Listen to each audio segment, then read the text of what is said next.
Planning Commission ABR Meeting of 3/14/2018 Ray, new library. This will take more than one post.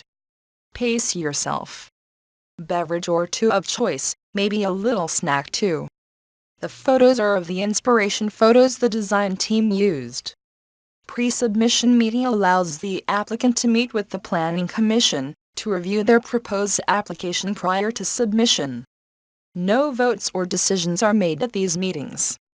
Planning Chairman Mark Barber introduced Cuyahoga County Public Library (CCPL), who was there to present a very exciting project and a potentially transformative project. Tracy Strobel, Deputy Director of CCPL, spoke to the excitement of creating the new library. Thank you very much for this opportunity to present the final design for the Bay Village Branch Library. We are so excited to significantly improve library services for this fine community. We're extremely grateful that the city has offered to dedicate a very special piece of land for this project. She introduced Jeremiah Sweetle, Director of Facilities, Jessica Breslin, Branch Manager, and the design team from Moody Nolan, Library Trustee Robert Varley, Board Capital Committee. Strobel, this evening's presentation is the culmination of a number of opportunities to receive input from the community. We started by surveying the Bay Village cardholders in the summer of 2016. In the summer of 2017 we solicited input at community events. We also held 2 open house input sessions. The library was represented at the Bay Village Master Planning meetings as well, and we included the mayor on at least 9 different occasions to seek his input as the designs progressed. We're super excited tonight to share the results of all this input from a number of meetings, and we hope that you are as well. Jeremiah Sweetle presented an overview of the design, stating there was a great undertaking with the City of Bay Village Master Plan. We acknowledge this is a center, the potential to really transform Calhoun Sick Park, and we took a deep dive into the City of Bay Village's master plan. We looked at a number of different ways to kind of align the new building with what's proposed in the master plan and with setbacks and variances. He continued, on the site plan we've identified a number of different areas through the master plan and through our own planning process. Bayway Cabin will be demolished, and the building will be closer to Wolf in alignment with City Hall, to create a strong Wolf Road presence. They wanted to focus on the green space as proposed in the master plan, as a way to pull the space together with the library in Calhoun Sick Creek. We're really excited about that opportunity, and I think it's called on in the master plan as well. They show the proposed layout of the library and the parking lot. Sweetle discusses the potential for eliminating the throughway from City Hall to the parking lot by the pool, to create a walking path, a bikeable area from Wolf Road into the village green, and potentially expand the green area. Display of the sketch of the proposed library. During the process and a lot of the community input gathering sessions, some of the things we wanted to respond to were lots of natural light, lots of glass, strong Wolf Road presence, pulling in some of the things that are here in Bay Village: brick, stone, nice simple lines, clear glass, a straight line of sight into the library to really open it up, transparent, people can feel invited to come inside. We really wanted to respond to that community input, kinda gather that all together and really respond to that with this design. The pictures posted yesterday do not reflect the change to the use of brick to keep some consistency, and try to pull together consistency in the park. The design is still the same. They continue to show all the perspectives of the building. Right now we're planning on adding a second-story meeting loft with the potential to have a lake view. During some of the community input meetings, one of the things that was brought to our attention on a number of different occasions was this ability to perhaps capture a lake view, so we think that by angling the building in such a way that we'll be looking to the northeast, that at certain points in the year we'll be able to capture a lake view from the second-floor viewing area. Book drop and transaction door for pickup of materials. A bit of an overhang to create a porch feel so folks can walk under and be sheltered from the weather, and take a peek into the library, and see what's going on. We are really excited about this project in a number of different ways. We feel honored that the library was thought of to build here in Calhoun City Park. It's such a special place with a great location on Wolf Road, lots of traffic. We're pleased that the City of Bay Village thought of us in that way. Q&As from the Planning Commission and ABR. Square feet, 16,000. Existing building, 15,384. The reading loft is intended to be a part of the design. It is approximately a quarter of the two-story space. Position to be seen as you come into the library to get that wow impact and see a very special place. PC member, is there any outdoor reading garden planned at all? Sweetle, no, not at the moment. Window discussion trim, balance with shade, possibly built-in window treatments that lower electronically, possible glazing, will study as they move forward. They want to maintain a visual between the inside and outside at all times. Lots of discussion about the stone, red brick. PC member, it looks a little like a lodge to me, which maybe doesn't fit the look of Bay by adding the stone. I like the modern look. I think we're going to have some more modern influences around this area, but I'm a little concerned about how the stone looks with that. ABR, couple challenges I would pose to you as you finalize your design. The inspiration photos were great. It's a modern building. I love modern buildings, and there'll be plenty of people here that don't, but these are very interactive. All these elements are meant to engage you. So I would challenge you, as you develop your facades. There's no reading garden, so that's a little disappointing, but there are ways this building can interact with Calhoun Park, because Calhoun Park is our front yard, and I think it's great that this building is here, but it needs to command a very strong civic presence. It doesn't need to copy anything, but it needs to have strength to it. I would challenge you, as you develop this more, to take that modern look and give it that civic strength. That's why I'm struggling with the stone. The stone sort of takes a little bit away from that, and it's not in the vernacular around here really at all. We're a red brick community, we're a colonial community, but I think we can take from that and give this building a lot more civic presence, because you're right next to City Hall. Entrances are discussed. From a library operational perspective, 2 separate entrances are hard to staff and maintain, and it's safer for patrons to have one mode of access into the building. They still plan on trying to incorporate the teen entrance open only during certain hours of the day to accommodate students. More discussion on entrances and vestibules, weather and lake air. Discussion of why the building is angled. Parking space is estimated to be 68 spots. The city requires a traffic study and a landscaping plan. PC, I understand the library being built in Middleburg Heights is going to have a cafe in it. Was there any thought of putting a cafe? There is. There's been some discussion about adding an entrance from the east, where we are proposing to put a cafe. And by cafe we're not talking about a fully operable coffee shop or anything like that. It's a place where it will have a bar top. You can plug a laptop and grab a cup of coffee from a vending machine that has a lot of community events posted there. How final are those designs? We are pretty firm on the way the building is laid out on the exterior. We are certainly open to looking at some additional studies on what it looks like to angle the second floor reading loft a different way perhaps, or adding a different entry point or combination entry point into the library, but we're pretty firm on this. This is what we would like the library to look like. What's bothering me is that you held 2 visioning sessions that were very well attended, and the public was presented with, among other things, 29 photographs of exteriors of existing libraries, and they commented on those photographs. Then we see that you used 4 photos that were considered inspiration photos, which didn't appear in any of the 29 photographs that you showed the public. Of the majority of people that commented on what they wanted to see in a building, 86% said they wanted classic, modest, to blend in, not modern, Cape Cod charm and traditional. 4% said they were okay with modern or contemporary.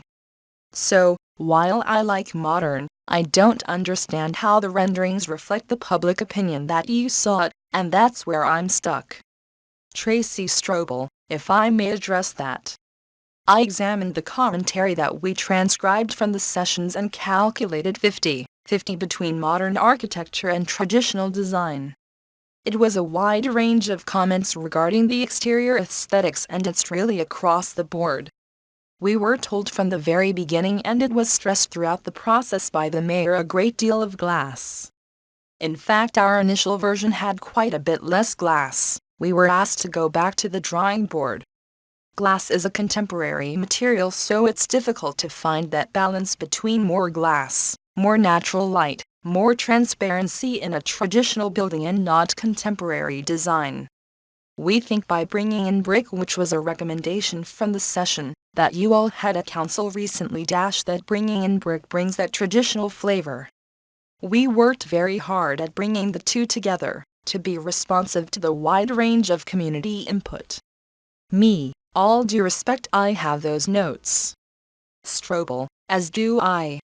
And it's not 50-50. Strobel, well, you must have been interpreting them differently. Part 2. Comments from PCABR in no particular order. PC. There was a comment about the architectural character of the building and what people expect. It's a fairly traditional downtown, obviously.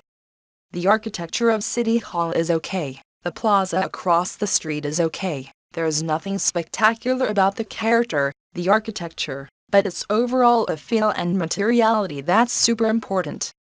I think Jeff talked early on, this building has to have a strong civic presence.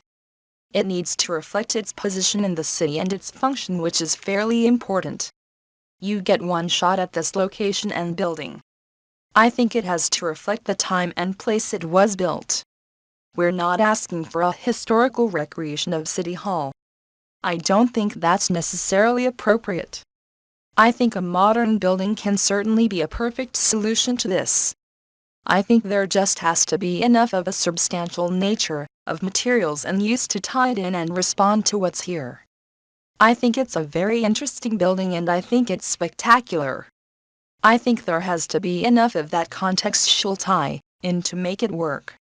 You can't feel like it's something that's just dropped in, so you have to pay particular attention, and I think the stone was a part of that conversation. If you use stone, use some cut limestone that responds to what's on these buildings rather than a ledge stone or something that's not found around here. I think it's your charge to really coordinate that. Floor plan still needs developed, but interior does not require approval. Planning member thought it would be beneficial for the public to see the interior design, especially how it relates to parking and entrances. That's kind of critical.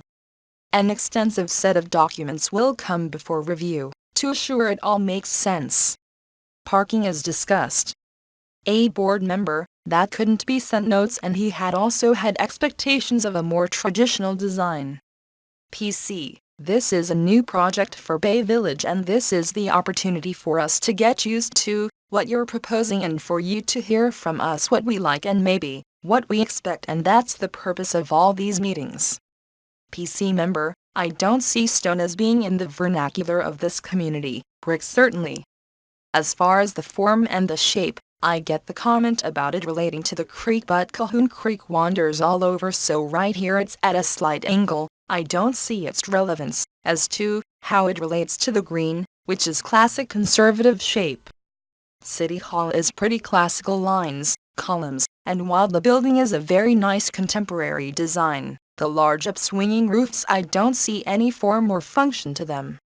Certainly swinging up would not provide any real shading factor, which would provide any real value. They would have go back to the Frank Lloyd Wright approach, form as function, and I fail to see that in the way the building is developing. Strobel, we've heard you loud and clear about stone, and I really appreciate that input. We're very open to hearing your suggestions and alternatives materials. Discussion of a little more wall, a little less window. The dramatic forms are fighting against the glass, because there is no solid wall to work against. PC, I like the glass, because of the view potential. I will go back and say again, If we don't have a reading garden, that would be a real disadvantage. We are a walking community. People go for walks and walk their dogs, and it's obviously a very beautiful part of town, and I think people would really love a reading garden in the area, so I think it should be a strong consideration. Strobel, it's certainly a consideration, but we've steered away from reading gardens because they are a long-term expense for us, not only to maintain but to manage in terms of loitering and damage. Of course, we have the village green and we're open to working with the city to bring any kind of seating there, but in regards to actually establishing within our footprint a formal reading garden, it's just something we haven't been able to accomplish with our budget, the initial investment and the long-term operating cost in any other of our communities. We'll have some pavement on the east side that we can include some furniture for seating.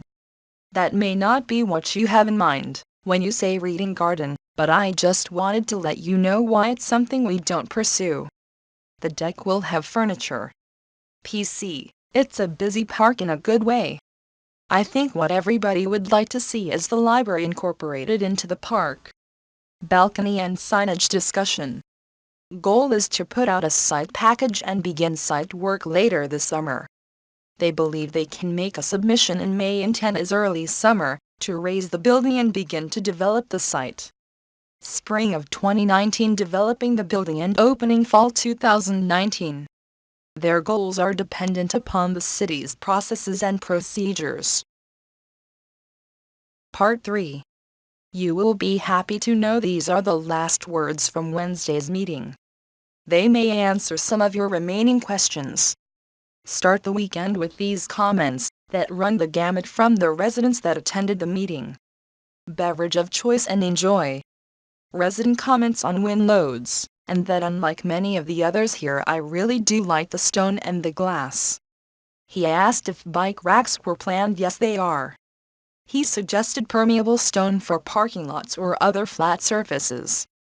He questioned the flat roof design. He doubts there will be a lake view. The resident likes the plan. Resident questions if they are proposing a drive off Wolf Road. No, they are not. He asked the traffic pattern. Dover Center and Lake Road will be the way in and out. He felt the design looked like an airport. A longtime Bay Village Library volunteer commented on the reading garden. The present library has one, and he states it is rarely if ever used for anything other than a playground. A resident agreed it is an exciting project. She likes modern architecture too. She asked if the drawings could be posted in the library. She thanked Steve Vogel for making the plans available in the building department. She stressed that the only way to obtain community awareness and community input is for residents to see the plans unfold. She is concerned about what the interior will look like and believes the library should be sharing that information with its patrons. She is unsure if the parking lot should have the permeable pavers that the City Hall lot has. She wondered if we could put some sculpture, public art in the green space, possibly something the community can look into. She questioned the energy efficiency plan. The response to the energy question, CCPL has a mandate that this has to be an energy efficient building, and it is a standard that they have to adhere to. It will be LEED certified silver. One of the things we want to be conscious of, we don't want to give the library a building that's not going to work in 10 years. Resident, where is your cupola? Did you look at this town? It's a New England village in the Midwest. Did you look at this town? That's our main road. What's that thing? We have one of those on Lake Road already, and it's kind of the laughing stock of our town. I mean, I like it. I like modern, but I live in Bay Village because we have cupolas, because we have a small town feel, and that's not part of it. The mayor wants windows? That's great. He's here till his term is over. We live here and we're going to be stuck with that on our main road. You didn't even think about us. You didn't, because if you looked around you would have seen that is not part of what our town looks like, except for a few new folks that have moved in and done modern. So you're moving in and you're going to stick us with that for the rest of our lives here. the rest of the town's life, unless the wind blows it over. Do you understand what I'm saying? You didn't even think about our town, you didn't think about how it looks, you didn't think about the community at all. You just want something modern with glass and you're going to put it up there on Main Street. You didn't think. And we're stuck with it? This is it? Thanks. A lifelong resident and lifelong patron of Bay Library, who remembers the library before it was on Calhoun Road.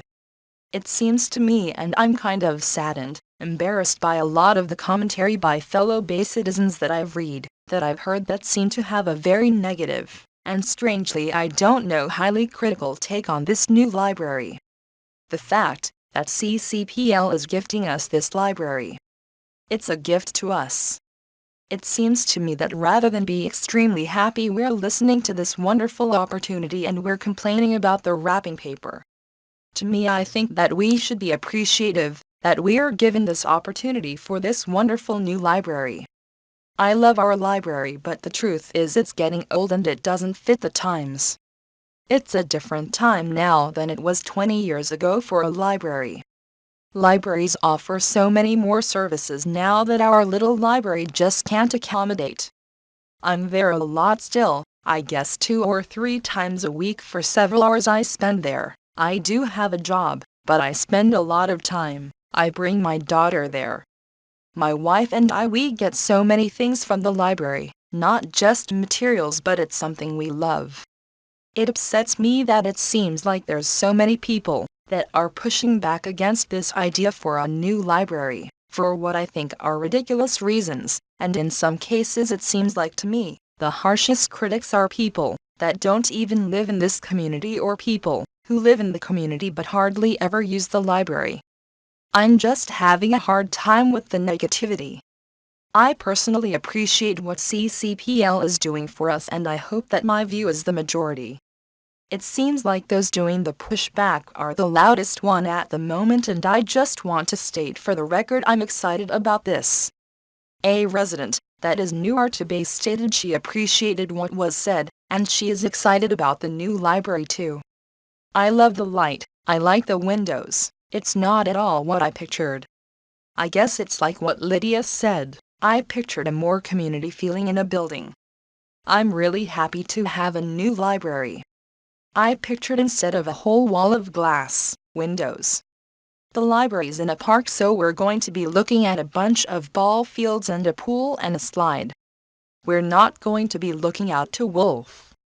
Although I understand it, I guess I don't understand the idea of civic strength. That building is a part of our community and most of our community looks like quaint, cottagey. I'm excited, but I'm not as excited about the building, but I'll take it, so thank you. The daughter spoke. Mom took a lot of her points. She agreed with her mom, as she too is excited about a new library. She has 4 kids and they use the library a lot. Some of the things we talked about at the community feedback meeting, like space for the teens, is important for the community and has been lacking. But I do feel it is really lacking a park feel. It's in a park. I don't understand the point of not having stone. To me, if it's in a park it should reflect it, like wood and stone and not brick. I also agree about the windows. I think there's lots of ways to bring in light without having big walls of windows that overlook poolside and baseball fields. I guess I'm just not understanding what the point of those views are. My biggest concern has always been about the parking. If you have kids and you go to the pool, and you have kids in swim team and kids that go to the baseball field, and those things are going on at the same time, there's no parking anywhere in that area. Though you say you're bringing in 68 spots, how many of those already exist? From that picture, half of those already existed that belong to the pool, so if you're only adding an additional 48 spots on a day there's a swim meet, especially against a city like Avon or North Olmsted, where you're bringing in hundreds of swimmers, there's going to be no parking available for people that are actually trying to get to the library. I worry about the traffic and the kids traveling to the library. Another resident wanted to follow up to the comments made regarding CCPL gifting us the library. As you realize also we are gifting them, realistically gifting a sacred part of Bay Village history. They also gifted us the library at W. Oakland and Calhoun, and now we have to deal with that. We've really given them a lot, and it seems to me that here's the final plan. This is what we're doing, thanks, but we're done. I don't like that being shoved down our throats, and again it's a piece of Bay Village history that we've gifted to them. Yeah, they're gifting to us, but I think the land is worth more than anything. Bob Varley, trustee for CCPL, pointed out the lifelong resident that was very appreciative to CCPL, and said, "You are the reason I do what I do." He said he was also here for the comments like the ones just made. Had the city not offered this land, it would have left us with the opportunity to enhance the current branch, which we knew wasn't necessarily preferred, but we didn't have land and we should do it. So as you go through your deliberations, I would ask you that you understand this is a partnership between Bay Village and Cuyahoga County Public Library. From the library's perspective, we don't have a blank check, so as you go through your ideas and what to do, we appreciate them and will try to take in every account, every suggestion to make this building feel like it belongs in Bay Village. I think you'll be pleased with the result. I would encourage you to look at or go to any of the other branches we've put in. Through our experience, we've had these meetings where certain people wanted certain things, but when it was all said and done, people loved the building. He continues to speak to the intent of the function of the building, its service, and that it is beyond whether or not you like the building. We were asked to understand that when the design team goes back, they will have to go before the board, which will ask if they are within the budget. We can't up the fines at the end of this to cover cost overruns. We have to live within our means, and that's part of what we do. PC Chair, we're all aware that you are a public entity and a taxpayer-funded entity, and we understand your position. Varley, but we're cheap compared to the other systems. Me, in January someone had asked Sari Feldman the life expectancy of the building. She said 30 to 40 years. Was she talking in terms of the library life expectancy, the library morphing again, or was she talking in terms of the physical structure? Strobel, the library morphs every day, as you can imagine. We're in a very transitional industry. So we can't see into a crystal ball and tell you that this building will be perfect in 30 years to offer our line of services, but what we can do is make it extremely flexible. We don't put a whole lot of permanent structure walls, and that helps us commit to a degree of flexibility we're comfortable with a building that can be transitioned as library services transition. Certainly from a structural standpoint, we would expect the library to survive for another 30 to 40 years, yes. Me, okay. So it was the structure itself?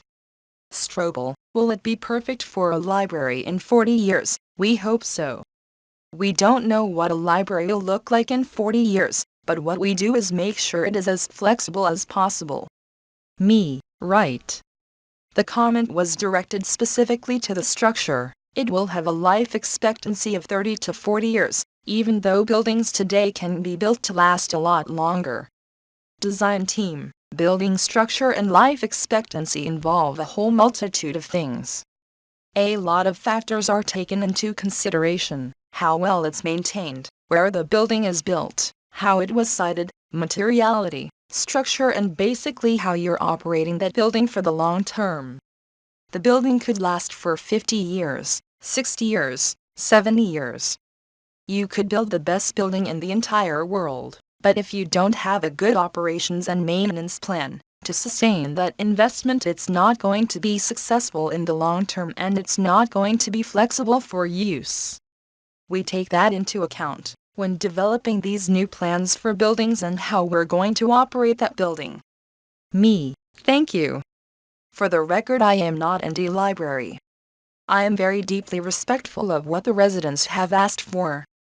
PC member commented on the question of life expectancy. We don't want the building to ugly out before it wears out, and it's not a critique against the design at all, but to make sure going forward that it can withstand the test of time, because the outside will change too. Who knows what that library is going to be in 5 years or 10 years? We're just very cognizant of that. APC member asked for 3D renderings to get views from all perspectives. ABR member comments on the brick versus stone conversations. He is for the stone, and references the bridge and the ability of the stone to play off of the bridge. He believes with the proper stone it can all tie together. Planning Commission Chairman, I hope I speak for everyone sitting up here, that we are very excited to get your application and we really look forward to working with you and together on this project. My personal opinion is that this is a once-in-a-professional lifetime for us kind of project. It can be very transformative of our city in a positive way, in a good way. I personally am very excited by it and we look forward to seeing you as soon as possible so we can hopefully help you attain your October goal.